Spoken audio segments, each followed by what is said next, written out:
Good evening, friends. I welcome you all to this Bhagavad Gita satsang. And before I take up the shloka of the evening, I would like to share with you a video in which I was watching. This was on National Geographic program, and there was a neuroscientist, and his name is Richard Davidson, and he was sharing his story. And he said that in 1990s it happened that he went to meet Dalai Lama, and Dalai Lama was curious. He asked him, "What do you do?" And he said, "Sir, I am a neuroscientist." And he said, "What are you working on?" He said, "Sir, I am working on some brain mechanisms to see how the stress, anxiety, fear, they are processed in the brain." And Dalai Lama said, "Oh, that's very good. It's very wonderful." But he said, "Why don't, instead of, studying anxiety and fear, why don't you study compassion, peace, and happiness?" So this gentleman, said in that moment, it did not, all he could say was, "Sir, that is difficult," because he could not, get any answer for that question.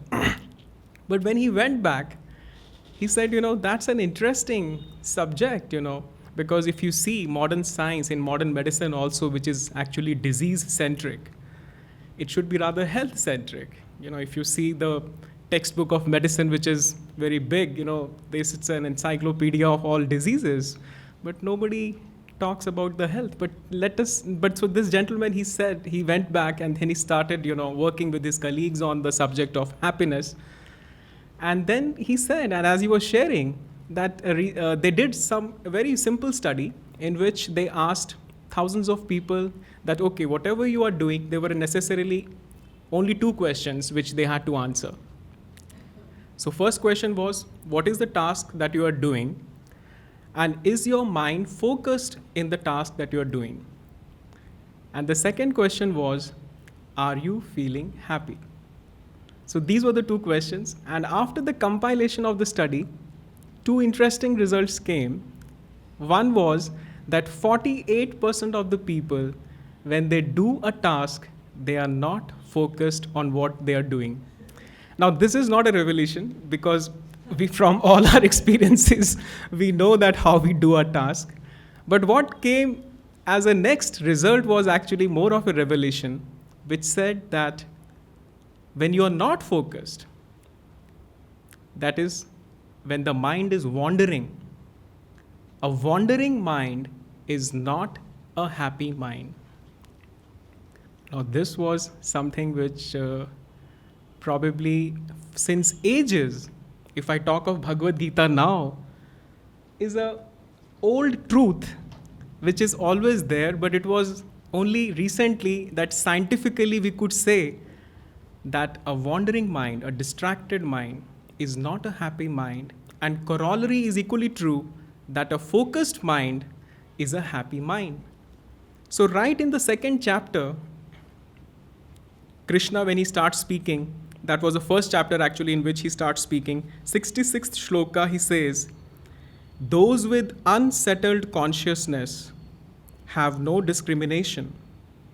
Those who are unmeditative cannot know peace. And for those who lack peace, how is happiness possible?" Because when he's saying unmeditative, he's saying, what does he mean? Because I see that two books are rather very complementary to one another.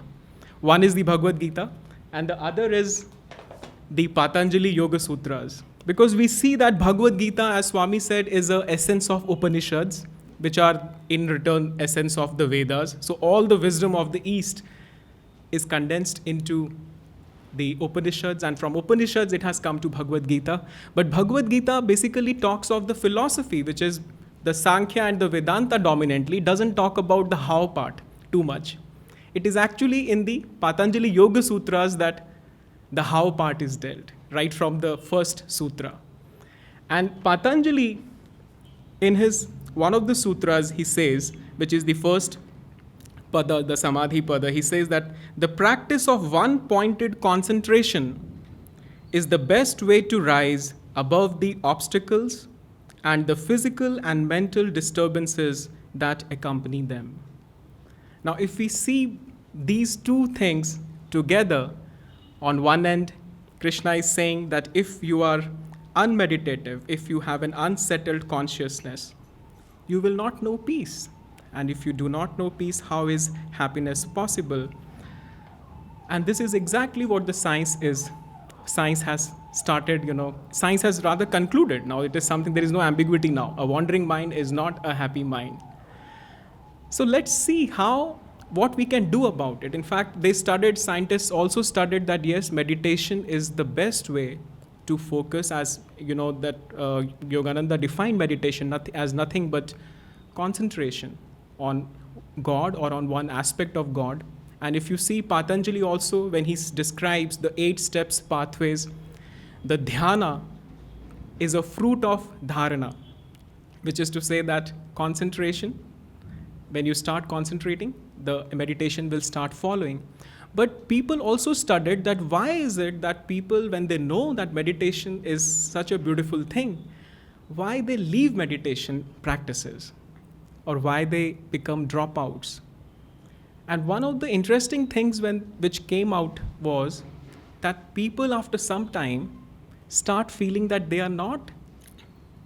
start feeling that their meditation is like a work. Because when we think about concentration, 2 things come to our mind. In fact, one is effort, and yes, there is some effort involved. And the other is strain part. We see concentration as a strenuous effort.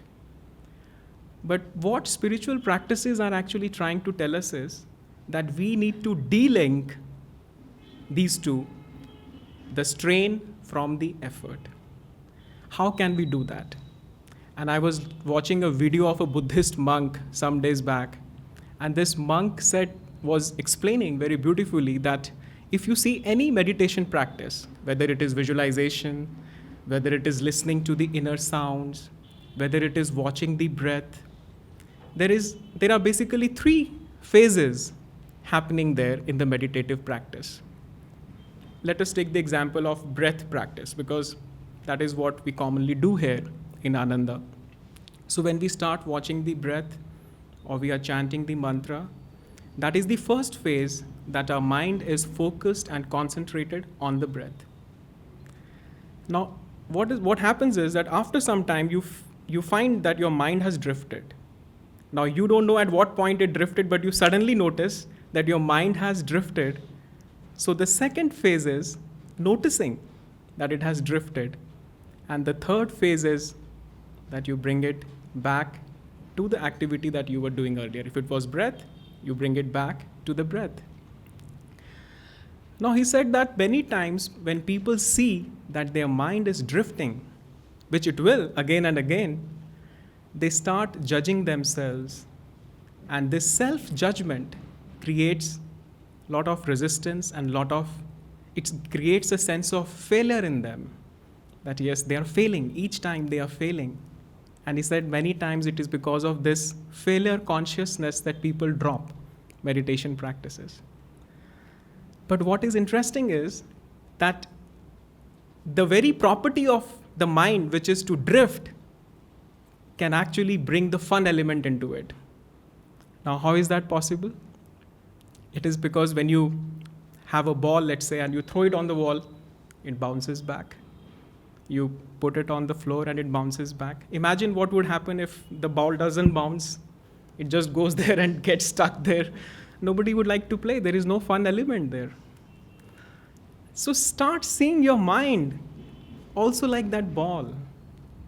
It drifts because it is the property. You bring it back.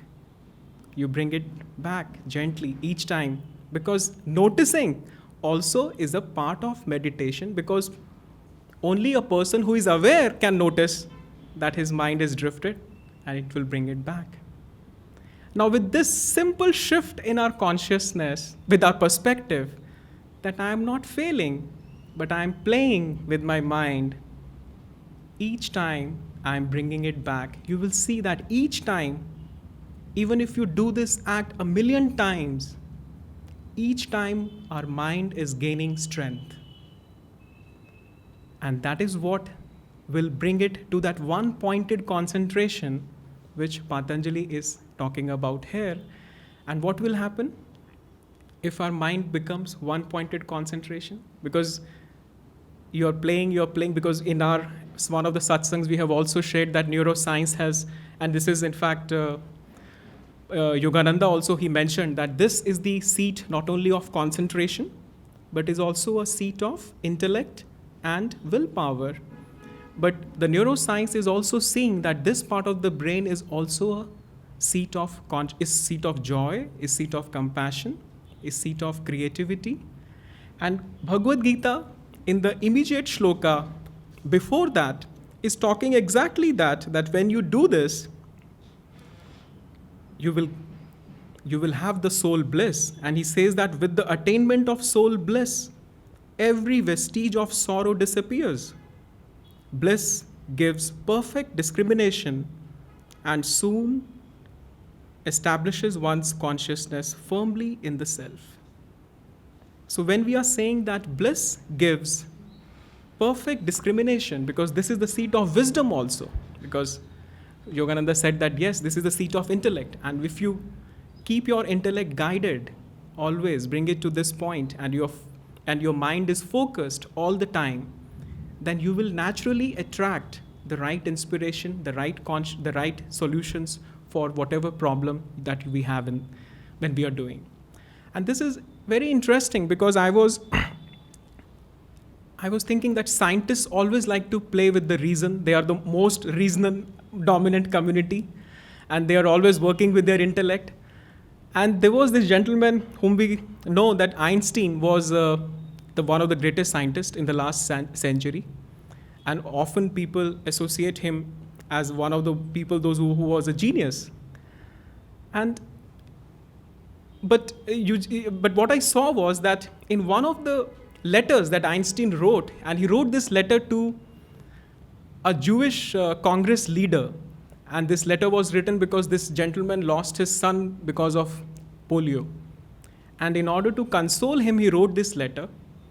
And if you will read this letter, you will be surprised, if you do not know that it was written by a scientist, that whether it was written by a yogi or a priest or a scientist. So let me read that letter for you.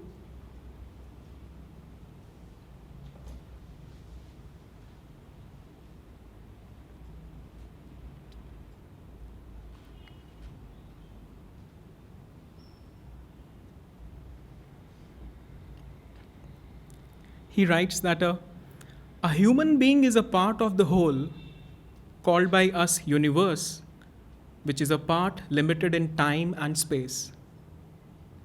He experiences himself, his thoughts and feelings as something separated from the rest, which is a kind of optical delusion of his consciousness. The striving to free oneself from this delusion is the one issue of true religion. Not to nourish the delusion, but to try to overcome it is the way to attain peace of mind. Now, when we read this letter, it is surprising that how a scientist who was all his years was working with his intellect alone was able to write such a letter, which looks like as if it was written by a yogi. So what is happening here is that because if a focused mind, as Swami said, that when you read the word, when you look at the word genius, he said this word has actually come from genie.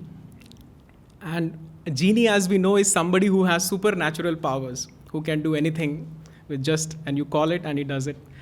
And Swami said that this word genius, how it has come from genie is that because when we say that somebody genius is not because someone who is slogging with the reason, but someone who is always in that focused state of mind. And in that focused state of mind, he receives the inspiration from the supernatural state or from the superconscious state. And it is then that we say that, oh, that was extraordinary. But that solution or the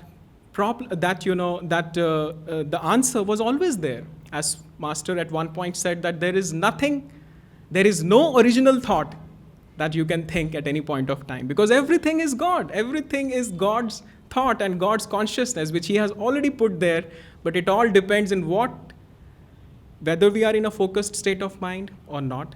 So that is all which makes the difference.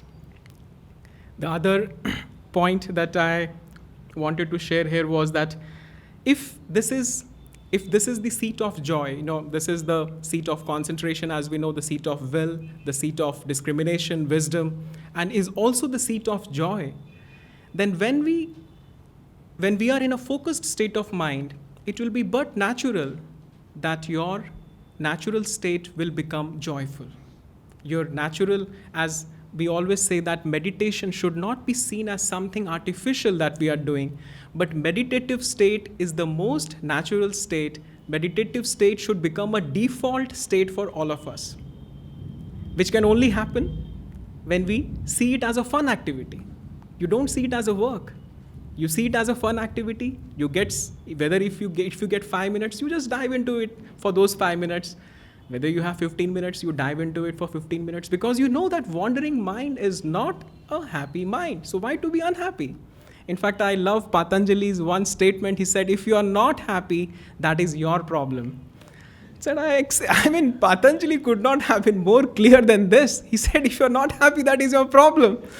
I said, oh yeah, it is something like, having a car, but not using it, because mind and body is like a tool that God has given us.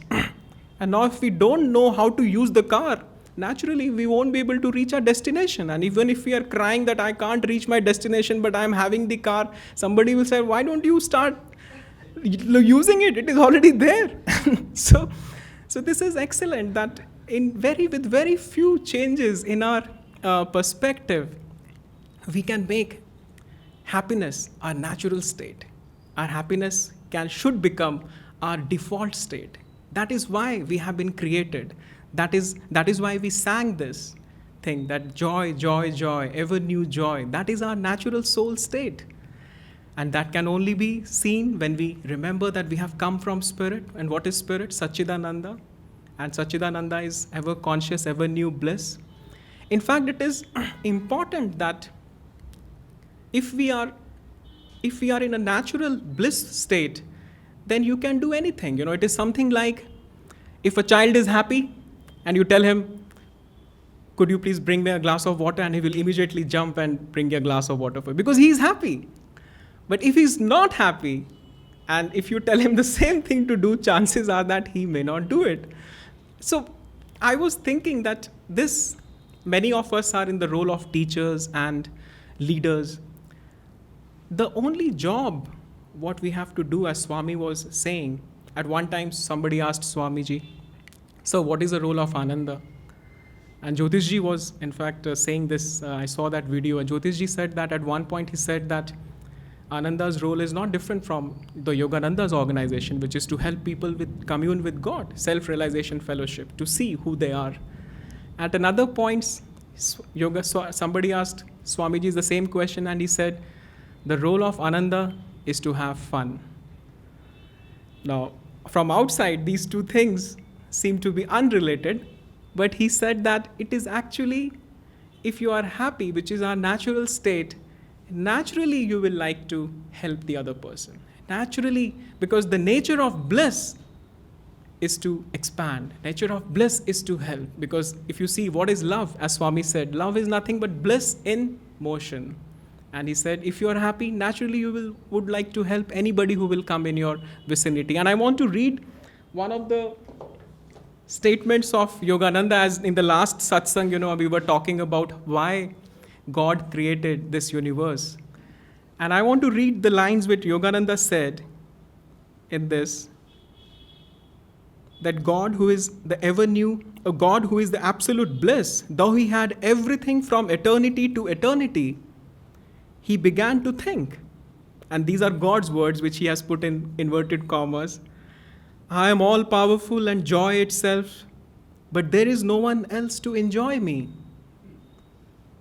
And then he closes the commas and he says, and he thought as he began to create, he said, I will make souls in my image and clothe them as human beings with free choice to see whether they will seek my material gifts and the temptations of money, wine, and sex, or whether they will seek the million times more intoxicating joy of my consciousness. Now, if you see the whole Leela, now we may say that, okay, what is it? Is 100 billion galaxy universe. I mean, how big is a galaxy? It doesn't stretch over there, how many stars we have. And only today I was reading in the Indian Express that this gentleman who received the Nobel Prize for the physics this year, this was a shared prize, and this gentleman who got this prize, he said that what we see, this 100 billion galaxy, is just 5% of the universe. Because 95% of the universe is dark matter, which only has some indirect effects. And we know that it exists because those indirect effects are visible to the physics people, those who study physics. Now imagine that, all this staggering, how big is this? But when it comes to spirituality, when it comes to the way Yogananda explains it, that God was already existing in his joy, and he said, I created it because I wanted to share my joy with everyone. That's it, nothing. Just forget about those 100 billion galaxies, what is happening, intricate, novel things, whatever, and we are so engrossed in our day-to-day activity. So this is very beautiful. We need to remind ourselves each day that this is just a God's play which is going on. And Swami was always reminding in all the satsangs that please don't take your life seriously. Nothing is happening. This is just a play. And I was thinking that if we make joy our default state, that if we are staying always in a focused state of mind, then it would be good if you start your day. It would be good if you start your day by reminding yourself that I will not step even out of my bed unless I remember that this joy is my natural state, unless I feel that joy. And write it in your room that wandering mind is not a happy mind. And just dive into yourself, focus yourself. In fact, even before doing the energization exercises, if you can just feel that joy first and then do the exercises, you will see that they will have tremendous benefit. And if you do vice versa, because I'm speaking from my experience, if I'm doing it and I'm feeling, oh, what is this I have to do again? Rather than energizing you, it will de-energize you. Because the whole experience, because if you're not doing it with joy, it will not happen. So I just want to conclude this with only one thing, that if we always, and it's very simple, that if we stay in a focused state of mind, a focused mind is always happy. And when we stay, in fact, at one point, if you say that, if you carry that joy wherever you are going, just like we were praying in the beginning, even if you do not speak a word, but in your presence, people will feel blessed. Because at one point, Swami said that gifting happiness is the greatest gift that you can give to anybody. Joy to you.